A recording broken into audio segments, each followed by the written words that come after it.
শুভ সকাল। কেমন কাটবে আজকের দিন? আসুন জেনে নেওয়া যাক রাশিফল। প্রথমেই আসি মেষ রাশি। এই রাশির জাতকদের কাজে অগ্রগতি হলেও ধৈর্য ও পরিকল্পনা দরকার। বৃষ রাশির জাতকদের অর্থনৈতিক লাভের সম্ভাবনা আছে। মিথুন রাশির জাতকদের ক্ষেত্রে তাড়াহুড়ো সিদ্ধান্ত এড়াতে হবে। কর্কট রাশির জাতকদের মানসিক শান্তি বজায় রাখা একান্ত দরকার।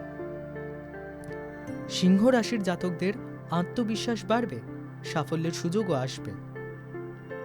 এরপর রয়েছে কন্যা রাশি।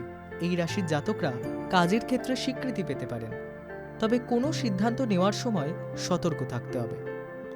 তুলা রাশির জাতকদের আর্থিক কোনো সিদ্ধান্তে সাবধান থাকা দরকার। বৃশ্চিক রাশির জাতক যারা রয়েছেন তাদের এই মুহূর্তে বড় কোনো সিদ্ধান্ত না নেওয়াই ভালো। ধনু রাশির ক্ষেত্রে শরীরের খেয়াল রাখা খুব জরুরি। মকর রাশির জাতকরা কর্মক্ষেত্রে সাফল্য পাবেন, তবে খরচে লাগাম টানা দরকার। কুম্ভ রাশির জাতকদের আর্থিক দিক শক্তিশালী থাকবে এবং নতুন সুযোগও আসবে, তবে কাজের চাপ বাড়তে পারে। আর সবশেষে মীন রাশি।